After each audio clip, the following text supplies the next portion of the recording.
Good morning, y'all. 100 days of off grid so far. Pretty wild. Need my coffee. Of course, my Uranus cup.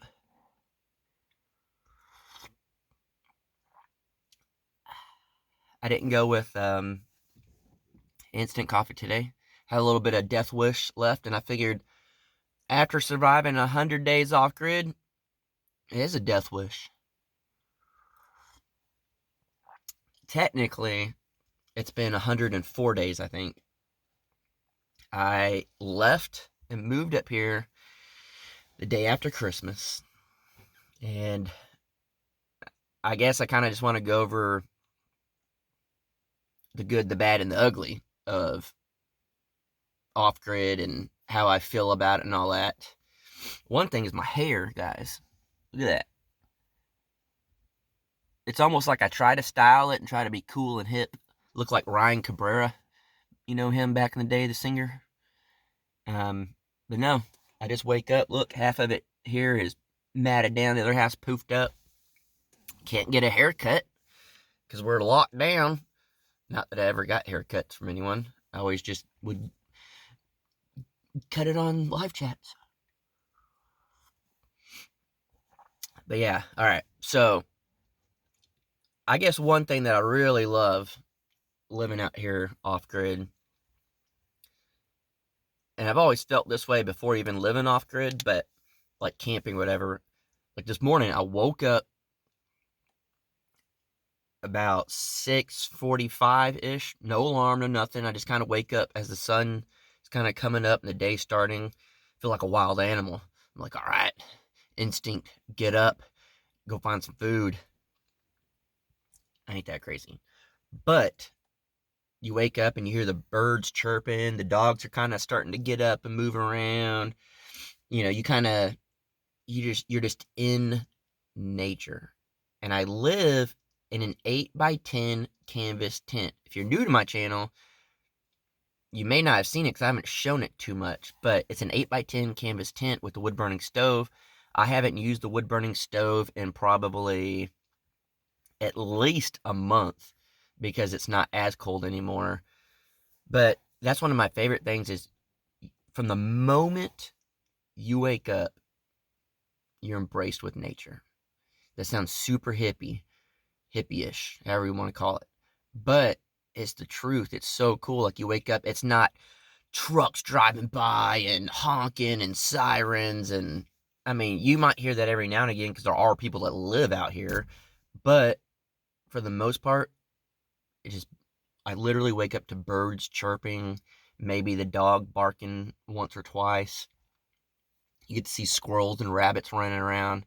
So that's the really, really cool part that I like the most.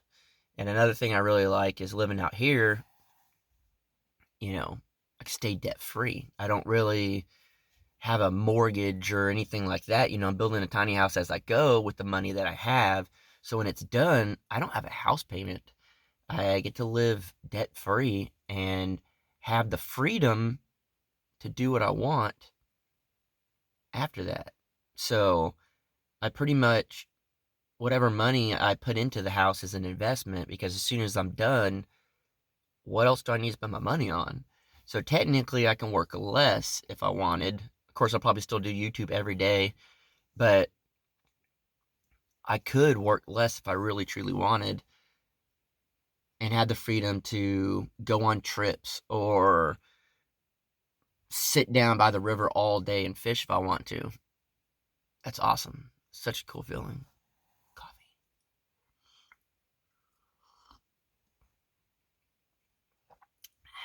The bad thing I don't like, or the bad things I have about living off grid, storms. When you're living in an 8x10 canvas tent, that's wild.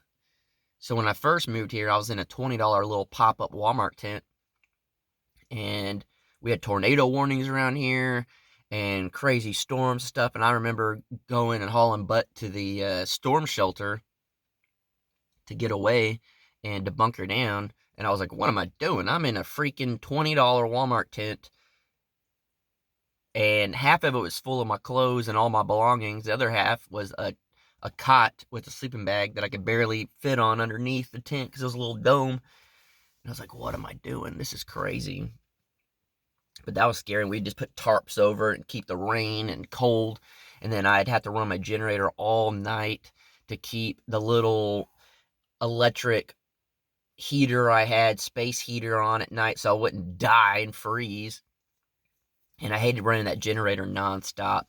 And so once I upgraded to the bigger tent, I made a goal to not use the generator unless I'm building because I need it for my power tools. But other than that, I won't use it. And that really opened my eyes up to, wow, you don't really need a whole lot of electricity. You grow up in a house and you're so used to flipping a light on, checking what you're doing, open the refrigerator, doing everything you do, and you don't think about like, oh, I left the light on, it's wasting electricity. Oh, well, whatever, just keep going. You don't think about it. And out here, I don't turn lights on. I don't do any of that. It's just, I wake up, I get out of my tent, I kind of just do what I'm doing all day, and then I go back in my tent. It's like, I have like a flashlight if I need it, but I don't really use it. So it's just one of those things that you really learn less is more. And it's so, I hate that because like everyone's like, oh yeah, less is more. It's the truth. And it's awesome. And, it's wild. Like right now I'm watching my dog kind of just walk around. That dog has freedom because I'm out here. That dog does not have a worry in the world other than maybe if a coyote or bobcat came up or something. He's living in his natural state. He's in the woods. It's what dogs are supposed to do. They're not supposed to live on a couch all day. It's awesome. I'm not bashing that at all. Inside dogs are amazing. Not bashing that. But his natural state is outside. He came from a wolf. Like, this is as natural as it gets for him. So he gets to roam around, do what he wants, and that's awesome. And, same with my other dogs, but they're living as natural as possible, and I think I'm living as natural as possible out here. Of course, I still got to go into town and stuff because I'm on YouTube, and I need to upload videos and buy lumber and all that stuff, but waking up out here and doing that is pretty awesome. So there's really not a whole lot of bad things, I guess, but I guess the bad thing so far has been I had a tree branch fall through my tent. Luckily, I wasn't here, and luckily it went right through the hole where the stovepipe goes. I guess another bad thing, it's cool, but it sucks at the same time. So I came out during the winter, literally the day after Christmas, and having to use a wood-burning stove all the time to stay warm, and a small wood-burning stove, so you have to constantly put wood in it. You're constantly chopping wood down, and a lot of it, of course, wasn't seasoned. Some of it was dead trees, so that kind of helped. And then my buddy Dutch gave me a bunch of wood when I first got here. That was a huge help. I mean, more than anybody will ever know, because I didn't have anything like that. And but constantly having to do everything with that little wood stove, it sucked. It was a nightmare. But I'm very appreciative of that stove because it helped me stay warm, and it helped me cook. It helped me get my coffee going every day. It was my lifeline. I needed it to survive. So as much of a pain in the butt as it was getting ash everywhere and have to constantly put wood in it and, just make sure you're not too close to it because you burn up, but you got to be far enough away. But if you're too far away, I don't know. And then I got the fan that goes on top of it. That was a game changer. And it pushed the air around the room or around the tent. And that was a huge game changer because before that, the hot air would just go straight up and I wasn't really getting it. So I'd sleep right next to it. And the bad thing is don't buy an $8 sleeping bag from Walmart if you're going to go somewhere in the cold. The little $8 ones are perfect for like Texas and stuff like that. I never had an issue with it before.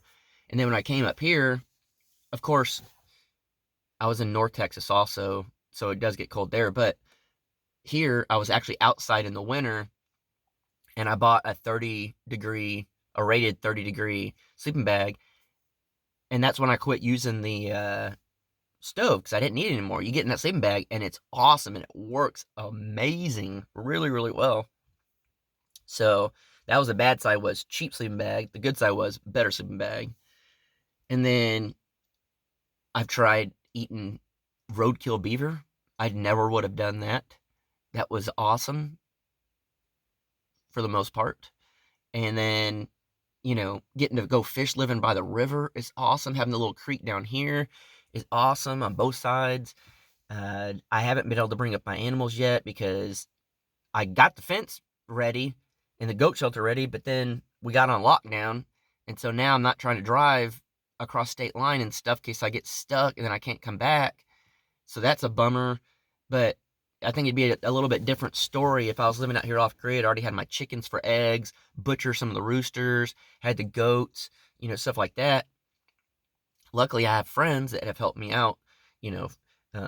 Kevin has hooked me up and giving me honey and jam and stuff like that. And then Sawyer Ridge, gave me eggs, and Dutch gave me firewood and stuff like that. So it's like from the get go, I was very fortunate that I had people that had my back. And so I couldn't imagine coming out doing off grid completely alone, no YouTube, no resources from anyone else, just doing what I did, coming out in a tent, but not knowing anybody, not having anything. That'd be tough. And I'd be real curious where I'd be at right now. And so don't think I ever take any of this, for granted, because of you guys and because of my friends and family, I've gotten a lot further than I probably would have. And I'd be way more primitive style. Like I'd still be building like a wood fence and all that stuff, like around my tent and all that, if, I wasn't building a tiny house and all that, because I wouldn't have probably had the funds, wouldn't have had, all the stuff to do it. So I'm very grateful that I have the support system that I have doing this. It would be interesting to start over and not have it to see. And I think I would enjoy it just as much. It'd just be way more of a struggle, way more of a challenge. But I could probably get further along without doing YouTube because then I'm not doing videos and stuff. But that's the beauty of it, is that's a good and bad thing of my life off grid is YouTube. So the good is I'm connected with you guys. I get to meet you guys. I get to talk to you guys. I get to get notifications like that on Facebook, Crocker Family Group, if you're not on there. All this stuff, and it's amazing. But then the bad thing is it does slow me down. So, I do Coffee the Crocker. Say I spend 10 minutes, 15 minutes doing this. I could be doing something else, filming every day. It takes twice as long to do a project because I'm constantly filming. And then at the end of the day, then I have to edit and upload and all that. So all that time that goes into YouTube could have been put into survival and living and building and collecting food and water and stuff. So I don't really have the true off-grid lifestyle. I do, but I don't at the same time. And so I wouldn't trade it for the world, though. I am very fortunate to live the life that I live out here and online. And I would never take that for granted. I would never want to pass that up. And I would never, ever, ever say that I'm not grateful for you guys that watch. And it's strange to me that, some people kind of get upset. It don't bother me at all. But that people get upset and they're like, we came here to watch you build a house. We didn't come here to watch you go fishing or to collect water. We want to watch you build a tiny house. And then there's some people that come and say, I came here only to watch you do off grid. I don't care about you building a tiny house. I want to see you do survival skills. And then I got people saying, why are you showing me survival skills? You don't even know how to survive on your own. Like you're a fake YouTuber, and it's like, my channel kind of shows everything. The good, the bad. I show you what I have to, do as far as a YouTuber, and kind of the drama that comes with that, I guess, and then survival skills and building. And I am very open and honest, and I post every single day for the most part, unless I just can't. So other channels that are out there, and I'm not going to say any names because I'm not bashing them at all. They've figured it out and they do what they do, but it's like a lot of these people that are out there building houses, they don't show them living in a tent because they're not. They're living in another house somewhere else. But yet I get bashed for still living in a tent when other people are living in houses, but they just don't show it. So, stuff like that, or like they'll post once a week or once, or they'll post like every other day. Well, what are they doing on that off day? Well, they're putting 2 days of building into one video, so it looks like they did a lot. I'll show you if I only worked for 10 minutes and it rained and then I had to go fish or whatever the case may be. I show you everything. And I try to be as transparent with everything I do and show you guys, hey, this is just my daily life. Some days I might fish, some days I might build, some days I might, go down to Texas and get my animals, or I might go visit family, or I might, do whatever. I don't know, but I'm just showing you my daily life. But these other channels, whether it be building a house or off grid or homesteading or whatever it may be, you're literally getting a tiny glimpse of their life. And I'm trying to show you just a little bit more. I'm trying to show you the reality of a YouTuber living the lifestyle, not just the lifestyle, because there is a homesteader out there that a lot of you guys know that I watched for years and years and years. I went and met him, and in person, it was completely different. He would teach you how to grow food in 100 days and use your animals to do stuff. And then I got there, and then they had machines tilling up the garden. And I was like, what? You've never talked about this. You said your pigs till it up and your chickens, and, then you broad fork it, and you do all this stuff, and you grow this amazing food. But then I try it and it doesn't work. But then I go to your house and I figure out you have machines tilling up your stuff and people there working behind the scenes that are never in your video. So that kind of put it in reality in my head was, I will never do that. I will never give you a false, image of the life that I live, because that killed me seeing that. I was like, whoa, this is not the way you portrayed things. And that's crazy to me. And hey, it worked. His channel is huge, huge, huge, huge. I don't fault the dude at all for doing what he does to make a living for his family. It's a business. And that's the way it is. YouTube is a business. It's either you're honest and you just keep it real, or it's a business and you need to make money. And I don't bash anyone on either side, because you got to do what you got to do. But I try to keep it down the middle. It is a business. I need to make money to survive, but it is my life, and I try to keep it real. So I keep it right there in the middle. No gray areas. Just, this is who I am. This is what you get. And I promise you, what you see in my videos is who I am. And I'm not fooling anybody. Back in the day, maybe, because I was going off the plan of someone else as a YouTuber, and I regret it now, but you live and you learn. You don't know what to do, so you kind of mimic other people. Now I just do what I do, and yeah, I don't know how I got on this rant, but yeah, what you see is what you get on my channel, I guess. And if it's raining all day, that's what I'm going to show you. If it's nice weather and I'm building all day, it's what I'm going to show you. If I have to run into town to get gas for my generator and buy some supplies and go to the Home Depot and I don't have a whole lot to show, so I go fishing and I show that, it's my life. It's the way it is. So, I don't know. I just kind of wanted to touch on all that stuff today. This is a much longer video, almost about 20 minutes. It's going to take me forever to upload.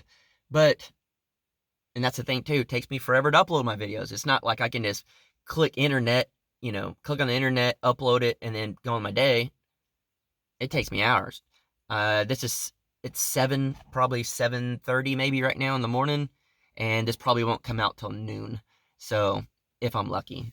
So, that's just the reality of it. But guys, I hope you have an awesome day. I have spent 100 days off grid, and I try to keep it as real as possible. I try to stay as humble as possible. I try to stay as genuine as possible, and I hope you guys can see that. And if anyone doesn't like it, it's perfectly fine. Keep watching my videos, because if you're going to hate, I might as well get paid for it. And if you appreciate these videos, thank you so much. I truly appreciate you, and I enjoy these videos. I enjoy communicating with you guys and reading comments and writing back and emails and messages and all that stuff. So, guys, I hope you have an awesome day. I'm going to finish my coffee from Uranus. And, yeah, hopefully I can get some more building done today. The weather has actually been pretty decent. Hopefully I didn't just jinx that. And the tiny house is starting to look like a tiny house. It's got walls up. So, super happy for that. But, guys, I love you. I appreciate you. And I hope you have a great day.